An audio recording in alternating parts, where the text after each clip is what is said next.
ქვეყნის მილიონნახევარ მოქალაქეს შორის, ვინც მიწის სისტემური რეგისტრაციის რეფორმის ფარგლებში საკუთრებაში ან სარგებლობაში არსებული საკარმიდამო ნაკვეთი დაირეგისტრირა, კვალიტში მცხოვრები ნაილი ოდიკაძე ჩედის. ამბობს, რომ მის სოფელში პროცესი ადგილობრივების ჩართულობით სრულიად მარტივად განხორციელდა. თანამედროვე ტექნოლოგიების გამოყენებით შექმნილმა ციფრულმა პროცესმა მნიშვნელოვნად გაამარტივა მიწის რეგისტრაცია და გამორიცხა ცდომილებები. ჩვენ ვცხოვრობ სოფელ კვალეთში. მიწის ნაკვეთი გვაქვს, რა თქმა უნდა, ალბათ ნორმა, რაც გვეკუთვნის. და ამ ზოები იყვნენ მოსულები და ძალიან ყვაყვილი ვარ, ძალიან ისე კოხდად მოგვემსახურენ, არაფერი პრობლემა არ შექმნიან, ახაზიც გააკეთეს, კიდეც გადასცეს ალბათ და დარეგისტრირებული ვართ. მიწის რეგისტრაცია ისევე როგორც ქვეყნის ყველა მუნიციპალიტეტში ზესტაფონში დასრულების ეტაპზეა. მოსახლეობას სრულიად უფასოდ აუზომეს ყველა ის ნაკვეთი, რომლის მფლობელობაზეც უფლება ან პრეტენზია ჰქონდა, რაც მათ საშუალებას მისცემს სურვილისამებრ განკარგონ თავიანთი საკუთრება. რიცხეს გააკეთეს აღრიცხვა და ჯერ არაფერი მიმიღია, არც მისულ არის იმის. და საერთოდ მატერია კოლმეურნეობიდან მეწერა 6600 მეტრო, საერთოდ, მაგრამ მე მიმატებულები მაქვს რაღაცა. და ყველა დაარეგისტრირდა. არა. მიწის სისტემური რეგისტრაციის რეფორმა, რომელსაც იუსტიციის სამინისტროს საჯარო რეესტრის ეროვნული სააგენტო 2022 წლიდან ახორციელებს 2026 წლის 1 იანვარს სრულდება. ამ ეტაპზე სახელმწიფო მოსახლეობისთვის სრულიად უფასოდ აზომა 2,94,707 მიწის ნაკვეთი.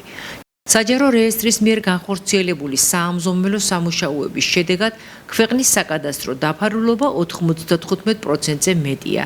მიწის ნაკვეთის რეგისტრაციის ყველა განაცხადი, რომელიც მოქალაქეებს იუსტიციის სახლებში, ადგილობრივი თვითმმართველობის დაწესებულებებსა და ვებ პორტალზე აქვთ წარმოდგენილი ან რეფორმის დასრულებამდე წარმოადგენენ, საჯარო რეესტრი მომდევნო წელს უფასოდ დაურეგისტრირებს. იმ შემთხვევაში, თუ დაინტერესებულმა პირებმა ობიექტური მიზეზების გამო 2022-25 წლებში ვერ ისარგებლეს მიწის სისტემური რეგისტრაციის რეფორმით, შესაძლებლობა მიეცემათ 1 იანვრიდან მიწის ნაკვეთის რეგისტრაციის მოთხოვნა საჯარო რეესტრში სპორადული წესით წარადგინონ.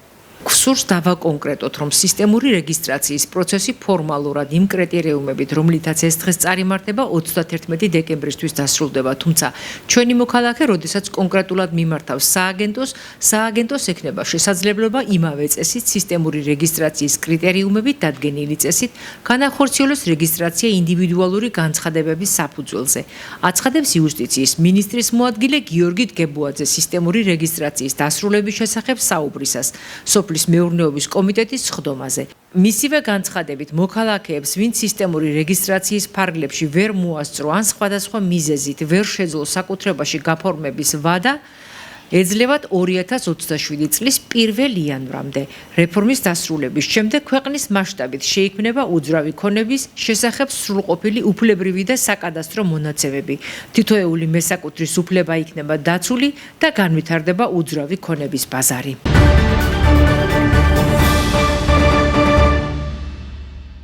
სურსათის ეროვნულმა სააგენტომ თბილისში, ზესტაფონსა და ვანში არალეგალური სასაკლაოები გამოავლინა. სურსათის ეროვნული სააგენტოს მიერ გავრცელებული ინფორმაციით კრიტიკული შეუსაბამობა გამოვლინდა ზესტაფონში რუსთაველის 86-ში არსებულ არალეგალურ სასაკლაოში.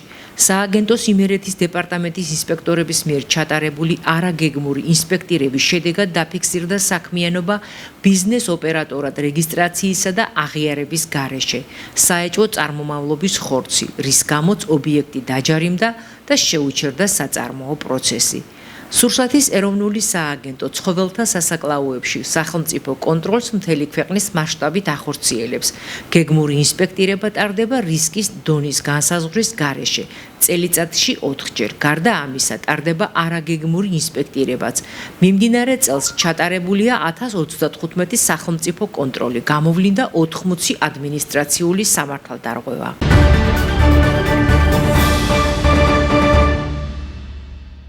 თურაში 500 მოსწავლეზე გათვლილი მე-7 საჯარო სკოლის რეაბილიტაცია დასრულდა. შედეგად სწავლა-სწავლების პროცესის წარმოება მკვეთრად გაუმჯობესებულ გარემოში წარიმართება. შენობა სრულად არის ადაპტირებული შეშემო პირების საჭიროებებზე. განახლებულია შიდა სპორტული დარბაზი, ბიბლიოთეკა, რესურს ოთახი, ბუფეტი, სააქტო დარბაზი, ექიმის კაბინეტი, ლაბორატორიები და სხვა. ინფრასტრუქტურული პროექტი მსოფლიო ბანკის თანადაფინანსებით მუნიციპალური განვითარების ფონდმა განახორციელა. მისი ღირებულება 8.900.000 ლარს აჭარბებს.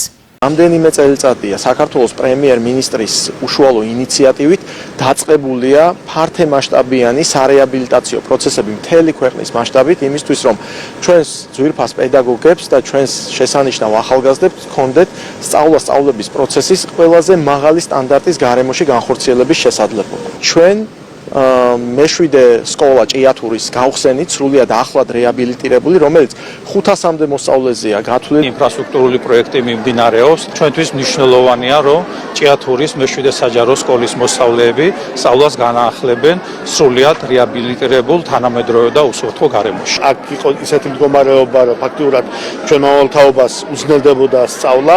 ამჟამად არის გათვლილი 480 მოსწავლეზე.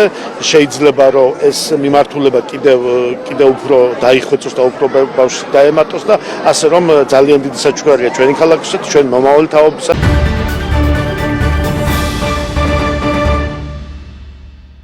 ჯანდაცვის მინისტრის სამედიცინო სექტორის წარმომადგენლებს შეხვდა და ადამიანის სისხლისა და მისი კომპონენტების ხარისხისა და უსაფრთხოების შესახებ კანონთან დაკავშირებული სამართლებრივი აქტები განიხილა. მიხეილ სარჯოლაძის განცხადებით, რეფორმის მთავარი მიზანი უსაფრთხო და ხარისხიანი სისხლის პროდუქტების ხელმისაწვდომობის უზრუნველყოფაა. ცვლილებების დანერგვის პროცესში კი აუცილებელია სექტორის უშუალო ჩართულობა და მათი მოსაზრებების გათვალისწინება. მინისტრმა განსაკუთრებული ყურადღება გაამახვილა უანგარო დონაციის ხელშეწყობაზე, რაც ევროდირექტივების მოთხოვნათა შესაბამისად უსაფრთხოების მაღალ სტანდარტებს ამკვიდრებს.